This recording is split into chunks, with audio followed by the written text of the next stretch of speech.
நம் தேவனாகிய இயேசு கிறிஸ்துவினால் உங்களுக்கு கிருபையும் சமாதானமும் சந்தோஷமும் உண்டாவதாக. தேவ நீதிக்கு நாம் உட்படுறதற்கு முதலாவதாக நமக்கு ஒரு புரிதல் வேணும்.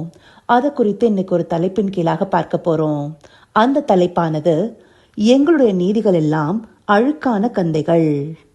இந்த வார்த்தைகள் எங்க சொல்லப்பட்டிருக்குன்னா ஏசாயா 64 அதிகாரம் 6வது வசனத்துல. அந்த வசனத்தை எடுத்துட்டோம்னா, நாங்கள் அனைவரும் தீட்டானவர்கள் போல இருக்கிறோம், எங்களுடைய நீதிகள் எல்லாம் அழுக்கான கந்தை போல இருக்கிறது, நாங்கள் அனைவரும் இலைகளைப் போல உதிர்கிறோம், எங்கள் அக்கிரமங்கள் காற்றை போல் எங்களை அடித்து கொண்டு போகிறது. இந்த வார்த்தைகளை ஏசாயா தீர்க்கதரிசி ஒரு புலம்பலாக தேவனுக்கு முன்பாக விண்ணப்பிக்கிறாரு. தேவனுக்கு முன்பாக அறிக்கை செய்வது போல அவர் தன்னையும் இஸ்ரவேல் ஜனங்களையும் பாவத்திற்குட்பட்டவர்களாக இருக்கோங்கிறத இந்த வார்த்தைகள் மூலமா பிரதிபலிக்கிறாரு. அதுல முக்கியமா இந்த வார்த்தைகள், எங்களுடைய நீதிகள் எல்லாம் அழுக்கான கந்தைகள் போல் இருக்கிறது. இது எவ்வளவு பெரிய உண்மையை காண்பிக்குது. மனிதனுடைய சுயநீதி எல்லாமே அழுக்கான கந்தைகள் போலதான் இருக்கும். அப்ப மனிதனிடத்துல நீதியே இருக்காதானா? அவனுடைய பார்வையில அவனுக்கு உகந்த காரியங்களும் பிறருக்கு நன்மை செய்கிற காரியங்களும் நீதி போல காணப்படலாம். ஆனா அந்த நீதி எல்லாருக்குமே சரிசமமா நடுநிலையா இருக்குமான்னு கேட்டா அந்தபடியா மற்றவர்களுக்கு இல்லாம போலாம். அப்படியாக மனிதனுக்கு நீதியாக தோன்றுவதெல்லாம் தேவனுக்கு முன்பாக அழுக்கான கந்தைகள் போலவே இருக்குன்னு சொல்லி இங்க ஏசாயா குறிப்பிடுறாரு. அழுக்கான கந்தைனா என்ன? அழுக்கு துணிய போல. அது ஒரு நாளும் பரிசுத்தத்திற்கு ஏதுவா இருக்காது. அந்தபடி மனுஷன் தன்னுடைய சுயநீதினால தன்னை முழுவதுமாக ரட்சிக்க முடியாம பாவத்திலே சிக்கி கொண்டிருக்கிறான். இத நமக்கு வேதம் தெளிவாக உணர்த்துது. அதற்காகவே பிரமாணமும் கொடுக்கப்பட்டிருக்கு. நியாய பிரமாணத்தினால மனிதன் பாவத்திலிருந்து வெளியே வர முடியலங்கிறத பவுலடியார் நேர்த்தியா ரோமருக்கு எழுதின நிருபத்துல விளக்கியிருக்காரு. அதையெல்லாம் நாம அநேக முறை பார்த்துட்டோம். அந்தபடி நீதி செய்கிறவன் ஒருவனாகலோ இல்ல, தேவனை தேடுகிறவன் ஒருவனாகலோ இல்லன்னு வசனம் தெளிவா குறிப்பிட்டிருக்கு இல்லையா? அது மாத்திரம் இல்லாம எல்லாரும் பாவம் செய்து தேவ மகிமையற்றவர்களாகின்னு சொல்லிட்டு வசனம் நமக்கு தெளிவா காண்பிக்குது. மனிதன் நீதியோடு செயல்பட்டு இருந்தா அவன் ஏன் பாவத்துல விழுகிறான்? அதை முதலாவதாக நாம சிந்திச்சு பார்க்கணும். அந்தபடியாக மனிதனுக்கு முதலாவதாக தன்னுடைய நீதியானது எல்லா விதத்திலையும் சரியாக இல்லை. அது ஒரு அழுக்கான கந்தை போலவே இருக்கு. அப்போ தன்னை நீதியின் வழியில நடத்த ஒரு ரட்சகர் தேவைங்கிறத அவனால உணர முடியும். அந்தபடியாகவே தேவனை பற்றி கொள்ளும் விசுவாசத்திற்குள்ளார வரான்.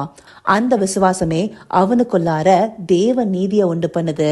அப்போ முதலாவதாக நம்முடைய நீதி எல்லாமே தேவனுக்கு முன்பாகவும் எல்லா மனிதருக்கும் நடுநிலையாக இருக்காதுங்கிறத நாம புரிந்து கொள்ளணும். அதை புரிந்து கொண்டாலே நம்முடைய சுயத்தை அகற்றிவிட்டு தேவனுடைய நீதியை பற்றி கொள்பவர்களாக மாறுவோம். அந்த மாற்றத்தையே கிறிஸ்துவின் மூலமாக நாம பெற்றுக்கொள்ளணும்னு தேவன் எல்லாவற்றையும் திட்டம் பண்ணினாரு. அந்தபடி கிறிஸ்துவை நம்முடைய சொந்த ரட்சகராக ஏற்றுக்கொண்டு அவரை விசுவாசிக்கும் விசுவாசத்திற்குள்ளார வந்ததற்கு பிற்பாடு நாம தேவ நீதிக்குட்பட்டவர்களாக மாறுகிறோம். அந்த தேவ நீதி நமக்குள்ளார ஆளுகை செய்ய நமக்கு ஒவ்வொரு நாளும் நம்முடைய நீதியெல்லாம் அழுக்கான கந்தைகளாக இருக்குங்கிறது புரியணும். அதனால்தான் நம்ம ஒவ்வொரு விஷயத்திலையும் தேவனை தேடுகிறவர்களாக இருக்கணும்.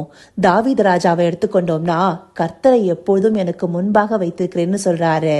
அப்படி ஒவ்வொரு விஷயத்திலயுமே கர்த்தரை சார்ந்து நடக்கும்போது அந்த பாதையே நீதியாகவும் சரியாகவும் இருக்குங்கிறத அவர் அறிந்திருக்கிறாரு. அவரை மாத்திரம் இல்ல, வேதாகம பரிசுத்தவான்கள் யாரை எடுத்துக்கொண்டாலும் சரி, அவங்க தேவனை பற்றி கொண்டு தேவனுடைய வழிகளை நடக்கிறதே சரியாக இருக்குங்கிறத புரிஞ்சு வச்சிருக்காங்க. அதுவே விசுவாசத்தினால உண்டாகும் தேவ நீதியாக இருக்கு. அப்படி நாமும் நம்முடைய வாழ்க்கையின் ஒவ்வொரு நாழிகையும் தேவனிடத்துல ஒப்பு கொடுத்து அவர் காண்பிக்கிற வழியில நடந்தோமே ஆனால் நாமும் தேவ நீதிக்குட்பட்டவர்களாக இருப்போம். ஏன்னா நாம மாத்திரம் சுயத்துல முடிவெடுக்கிறத காட்டிலும் நமக்கு ஒரு ஆலோசனை கர்த்தர் கொடுக்கப்பட்டிருக்கிறாரு. அவர் நமக்கு காண்பிக்கிற வழியில செல்லும் போது நமக்கு சரியான காரியங்கள் நேரிடுங்கிற புரிதல் நமக்குள்ளார வரும். வசனம் நமக்கு தெளிவா சொல்லுது, அன்றியும் அழைக்கப்பட்டவர்களாய் தேவனிடத்தில் அன்புகளுக்கு சகலமும் நன்மைக்கு ஏதுவாகவே நடக்கும்.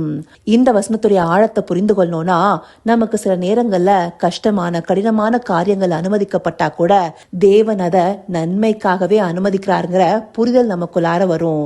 அந்தபடியாக நன்மையை நாம சுதந்திரத்துக் கொள்ள அல்ல, நாம தேவனுடைய நீதியை தேடுகிறவர்களாக இருக்கணும். நம்முடைய சுயத்தினால் ஈர்க்கப்பட்டவர்களாக இருக்கக்கூடாது.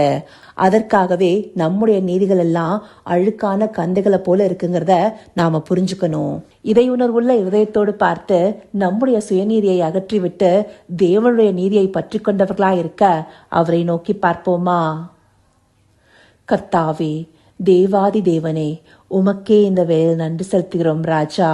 அப்பா, எங்களுடைய நீதிகள் எல்லாம் எல்லாருக்கும் நடுநிலையா இருந்து சரியானதை செய்து முடிக்க முடியாதுங்கிறத இந்த பதிவுகள் மூலமா எங்களுக்கு காண்பிச்சிருக்கீங்க தகப்பனே. அந்தபடியாய் அழுக்கான கந்தைகளை போல இருக்கிற எங்களுடைய சுயநீதியை அகற்றிவிட்டு உம்முடைய நீதியை தேடுபவர்களாக நாங்க மாறணும் தகப்பனே. ஆம் ராஜா, எங்களுடைய இரட்சகராகிய உண்மையில் விசுவாசம் வைத்து அதன் மூலமாக தேவ நீதி எங்களுக்குள்ளான ஆளுகை செய்ய ஒவ்வொரு நாளும் நாங்க இடம் கொடுக்கணும் தகப்பனே. கர்த்தரை எனக்கு முன்பாக எப்போதும் வைத்திருக்கிறேன்னு தாவீது ராஜா சொன்னது போல உம்மை எங்களுக்கு முன்பாக வைத்து நாங்க ஒவ்வொரு காரியத்தையும் நடப்பிக்கணும் தகப்பனே. அந்தபடியான நவமான இருதயத்தை தேவரீர் எங்களுக்கு தந்தர்லுங்க. அப்படியே நீங்க அருளி செய்ய போகிற கிருபைக்காய் நன்றி. சகலவித துதி, மகிமை, கனம் யாவும் ஒருவருக்கே செலுத்துகிறோம். இயேசு கிறிஸ்துவின் மூலமாய் வேண்டிக் கொள்கிறேன் பிதாவே. ஆமேன், ஆமேன்.